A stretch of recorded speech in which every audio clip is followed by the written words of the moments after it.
शं वरुणः शन्नो भवत्वर्यमा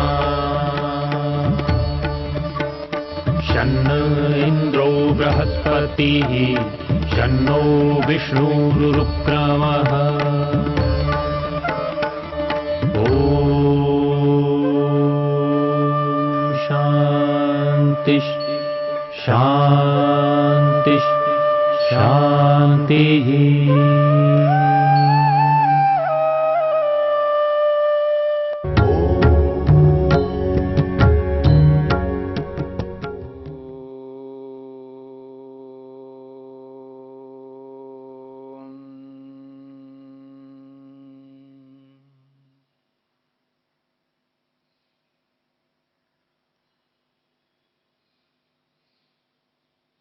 असंप्रज्ञात समाधि को प्राप्त करने के उपायों पर विचार चल रहा है।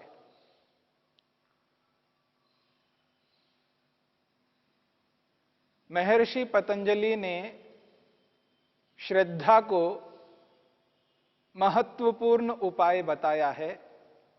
श्रद्धा के माध्यम से असंप्रज्ञात समाधि को प्राप्त किया जा सकता है। श्रद्धा को अपना करके प्रभु का, परमात्मा का साक्षात्कार किया जाता है। बिना श्रद्धा के प्रभु दर्शन नहीं हुआ करता है। जो वस्तु जैसी है, जिस वस्तु के जैसे गुण कर्म स्वभाव है, उस वस्तु के उन गुण कर्म स्वभावों को उसी रूप में समझकर तद अनुरूप उस वस्तु के साथ व्यवहार करने का नाम श्रद्धा है। जो सत्य है उस सत्य को स्वीकार करना, उस वस्तु के सत्य स्वरूप को धारण करने का नाम श्रद्धा है। यह आपके सामने आ चुका है। संसार में 3 प्रकार के पदार्थ हैं। एक वो पदार्थ है जो हम हैं, जो कुछ पाना चाहते हैं। हम आत्म स्वरूप हैं, चेतन स्वरूप हैं, और जिसके माध्यम से जो पाना चाहते हैं वो माध्यम एक अलग पदार्थ है।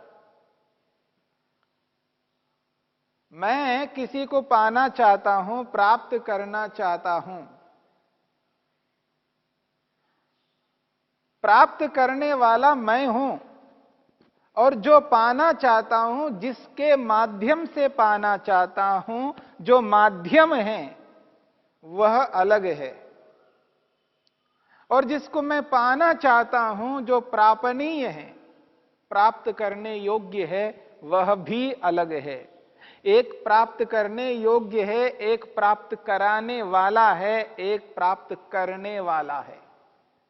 यानी आत्मा प्राप्त करने वाला है, प्राप्त कराने वाला ये संसार है, संपूर्ण ब्रह्मांड, इसमें रहने वाले जितने जड़ पदार्थ हैं, ये सब के सब प्राप्त कराने वाले हैं, और जो प्राप्त होने योग्य है वो परमपिता परमेश्वर है। तो जो ईश्वर जैसा है उस ईश्वर को उसी रूप में, सत्य रूप में जानकर, समझकर उस ईश्वर को धारण करना, यानी उस ईश्वर के गुण कर्म स्वभावों को अपनाने का नाम श्रद्धा है। ईश्वर के सत्य स्वरूप को जानकर, समझकर उसके साथ वैसा ही व्यवहार करते हुए उसके गुणों को अपनाने का नाम श्रद्धा है। जो मैं हूं, जिस स्वरूप में मैं हूं, उस स्वरूप में अनुभव करना और वैसा ही व्यवहार करना, ये श्रद्धा है। यानी अपने आप पर भी श्रद्धा रखना है, स्वयं के प्रति भी विश्वास रखना है, और जो प्राप्त कराने के जितने भी साधन है संपूर्ण ब्रह्मांड के अंतर्गत, ब्रह्मांडस्थ पदार्थों को उस रूप में समझना कि ये प्राप्त कराने वाले हैं, ये प्रापणीय नहीं है, प्राप्त होने योग्य नहीं है। ये प्राप्त कराने के साधन हैं। उन साधनों को साधनों के रूप में समझना और उनका वैसा ही प्रयोग करना उन पदार्थों के प्रति श्रद्धा है। यदि मैं एक वाक्य में कहूं ईश्वर के प्रति, आत्मा के प्रति, प्रकृति यानी इस ब्रह्मांड के प्रति श्रद्धा रखना, इन तीनों प्रकार के पदार्थों के प्रति श्रद्धा रखता हुआ व्यक्ति, उनके साथ उचित व्यवहार करता हुआ व्यक्ति अपने लक्ष्य को, उद्देश्य को, जो ईश्वर का साक्षात्कार करना है, ईश्वर का आनंद को प्राप्त करना है, उसको वो पा सकता है। तो श्रद्धा ईश्वर दर्शन का एक बहुत बड़ा कारण है। और जो ईश्वर है, उस ईश्वर को ईश्वर के रूप में जब व्यक्ति नहीं जानता, नहीं समझता, तो व्यक्ति दुख उठाता है। हम विचार कर रहे थे ईश्वर के न्याय स्वरूप को लेकर के, हम विचार कर रहे थे ईश्वर की दया को लेकर के। एक और ईश्वर न्यायकारी है, न्याय करता है, और दूसरी ओर ईश्वर दयालु है, दया करता है। यदि ईश्वर न्यायकारी है तो दया कैसे कर पाएगा? यदि दयालु है तो न्याय कैसे कर पाएगा? एक ईश्वर में ये दोनों विरुद्ध धर्म कैसे हो सकते हैं? इस बात को लेकर के कई बार व्यक्ति के मन में शंका उत्पन्न होती है, या प्रश्न उत्पन्न होता है, कभी जिज्ञासा उत्पन्न होती है। क्योंकि व्यक्ति दया और न्याय के स्वरूप को जब समझ नहीं पाता है, तब व्यक्ति को यह समस्या उत्पन्न होती है। ईश्वर न्यायकारी है। ईश्वर को न्यायकारी के रूप में समझना, ईश्वर के न्याय को स्वीकार करना, जो जैसा ईश्वर है उसके उस स्वरूप को समझकर वैसा ही व्यवहार ईश्वर के प्रति करना, ये हमारी श्रद्धा है ईश्वर के प्रति।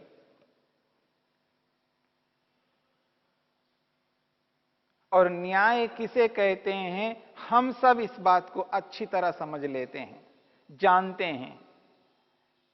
जो व्यक्ति जैसा कर्म करता है, जिस रूप में करता है, जितना करता है, उस व्यक्ति को उसी रूप में यथार्थ न्याय करना, अर्थात उसके कर्म के अनुरूप उसको प्रतिफल देना। जैसा उसका कर्म है, उस कर्म के अनुरूप ही उसको परिणाम देना, फल देना, यह न्याय कहलाता है। और ईश्वर न्याय करता है, इस बात को हम सब जानते हैं। ईश्वर न्यायकारी है। यदि मनुष्य ने अच्छा कर्म किया है, अच्छा प्रतिफल देता है, और बुरा कर्म किया है तो बुरा प्रतिफल देता है।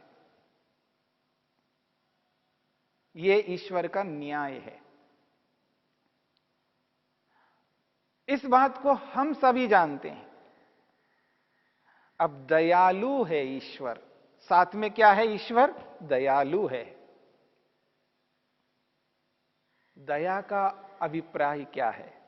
सब पर दया करता है, सब पर करुणा करता है, सब पर कृपा करता है। कृपा कहो, करुणा कहो, दया कहो, एक ही बात है। क्या दया करता है ईश्वर? क्या करुणा करता है? क्या कृपा करता है?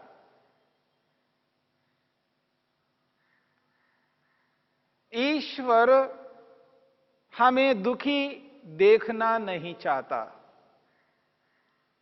आत्मा दुखी रहे ये नहीं चाहता ईश्वर। ईश्वर आत्मा के दुख को दूर करना चाहता है। ईश्वर आत्मा के समस्त दुखों को दूर करना चाहता है। आत्मा के सारे दुखों को दूर करने की इच्छा परमपिता परमात्मा में है। वो दयालु है, वो ये चाहता है, उसकी ये अभिलाषा है, आत्मा किसी भी प्रकार के दुख में ना रहे, दुख ना भोगे। और मेरे पास यानी ईश्वर ये विचार करता है, ये इच्छा रखता है, जो मेरे पास परम आनंद है, मेरे परम आनंद का उपभोग आत्मा करे, ये ईश्वर की इच्छा है।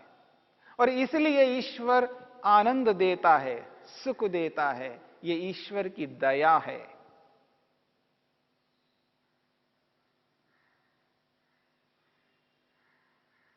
यदि मैंने कोई कर्म किया, आत्मा ने कोई कर्म किया, वो अशुद्ध कर्म किया है, यानी पाप कर्म किया है, अधर्म कर्म किया है, अन्यायपूर्वक अन्याय युक्त कर्म किया है, तो अन्याय करने वाला व्यक्ति ईश्वर से याचना करे, प्रार्थना करे, प्रेयर करे, भगवान मेरे को माफ कर दो, मुझ पर दया कर दो। देखिए व्यक्ति कर क्या रहा है, मुझ पर दया कर दो, माफ कर दो, ये जो मैंने कर्म किया है इसका फल मेरे को ना दो, यही भावना आत्मा में है।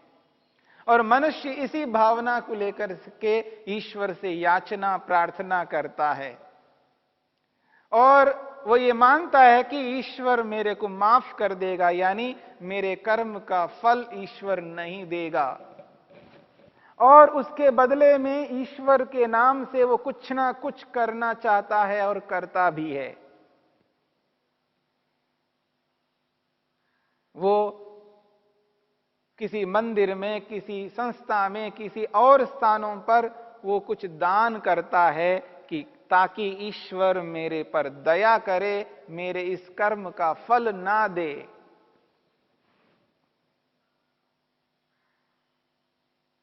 अगर ऐसा ईश्वर करता है तो वो ईश्वर की दया है, ऐसा आदमी समझने लगता है। अगर ईश्वर ऐसा नहीं करता है तो वो दयालु किस बात का है? वो फिर दया क्या किया उसने? जो ईश्वर माफ ही नहीं करता हो, वो ईश्वर क्या है? वो ऐसा मान बैठता है, पर ईश्वर ऐसा कभी नहीं करता। हां, ईश्वर दया करता है उस पर दंड दे करके दया करता है। उसने जो पाप कर्म किया है, उस पाप कर्म का दंड अवश्य उसको देता है, ताकि उस दंड से, उस दुख से वो आगे पाप कर्म ना करे। और वो व्यक्ति आगे और लोगों को जो नाना प्रकार का दुख दे सकता है, उन सारे दुखों को रोकना चाहता है। जो दंड व्यवस्था है, वो दंड व्यवस्था इसीलिए है ताकि उस व्यक्ति को उस बुरे कर्म का दंड दे करके, कष्ट दे करके, दुख दे करके भविष्य में उससे और पाप नहीं होने देना चाहता, और भविष्य में और किसी प्रकार का पाप वो व्यक्ति ना करे। भविष्य में होने वाले पापों को रोकने के लिए व्यक्ति को दंड दिया जाता है, और उस पर दया किया जाता है कि आगे चल करके दुख ना भोगे। और जो दूसरों को दुख मिल सकता है इसके पाप कर्म करने से, उन सारे पाप कर्मों को रोक रहा है दंड दे करके, और लोगों पर दया कर रहा है ईश्वर। इस बात को समझने का प्रयत्न करना। यदि वो पाप को रोक रहा है दंड दे करके, तो और जो लोग हैं, एक व्यक्ति को नहीं, 10 व्यक्ति को नहीं, 100 व्यक्ति को नहीं, हजारों को नहीं, लाखों को नहीं, करोड़ों को, अरबों को, अरबों लोगों को दुख दे सकता है, कष्ट दे सकता है, पीड़ा पहुंचा सकता है, हानि पहुंचाता है। आज हो भी रहा है, हम सब इस बात को जानते हैं। सैकड़ों लोग, लाखों लोग, करोड़ों लोगों को दुख दिया जाता है एक कर्म से। इसलिए उस व्यक्ति को दंड दे करके और लोगों को जो दुख प्राप्त हो सकता था, उसको रोक कर उस व्यक्ति पर दया कर रहा है ईश्वर। उसके पाप को रोक रहा है दंड दे करके, भविष्य में और पाप ना करे। यदि उस व्यक्ति को दंड देकर पाप को, भविष्य में होने वाले पाप को नहीं रोका जाता है, तो वो व्यक्ति पाप को कभी त्याग नहीं कर सकता। ये आत्मा का स्वभाव है, जब व्यक्ति पाप करता है और किसी से माफी मांग करके छूट जाता है, उसका मनोबल और बढ़ जाता है,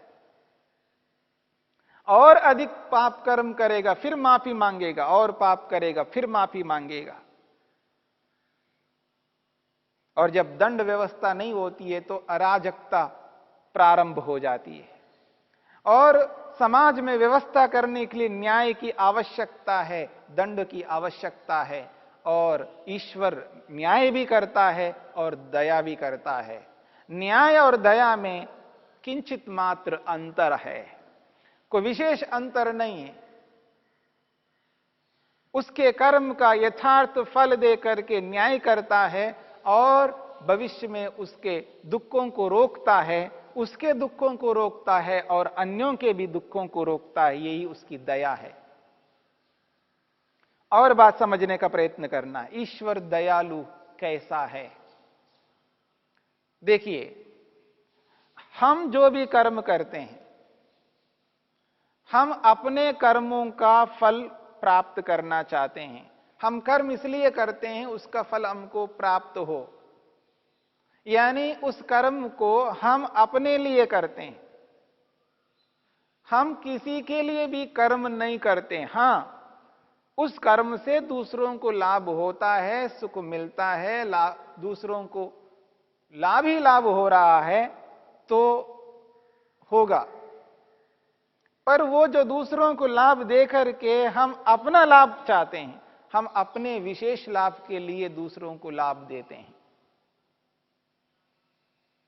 और प्रत्येक कर्म का फल हमको इसलिए मिलता है, वो कर्म हम अपने लिए करते हैं।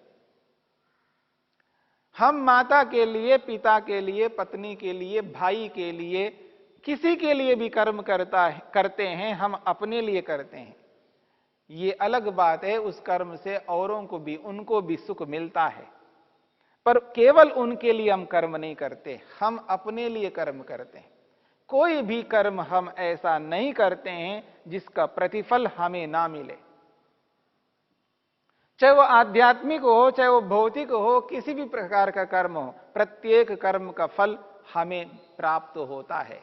हां, इतना अंतर है, किसी कर्म का फल यहां ना मिल करके मुक्ति में मिल सकता है। यदि मुक्ति में नहीं मिलेगा तो संसार में मिल सकता है, पर कर्म का फल हमें ही प्राप्त होता है। हम अपने लिए कर्म करते हैं, किसी और के लिए नहीं करते हैं।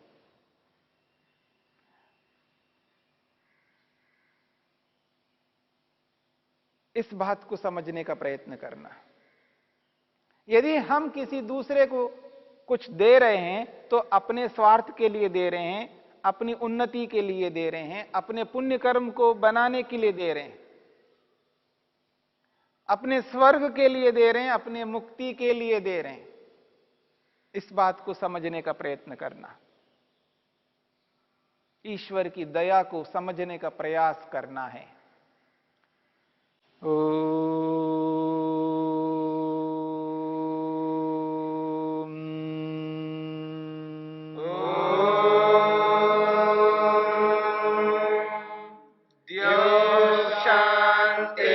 शांतिरंतरिक्षं शांति पृथिवी शांतिरापः शांतिरोषधयः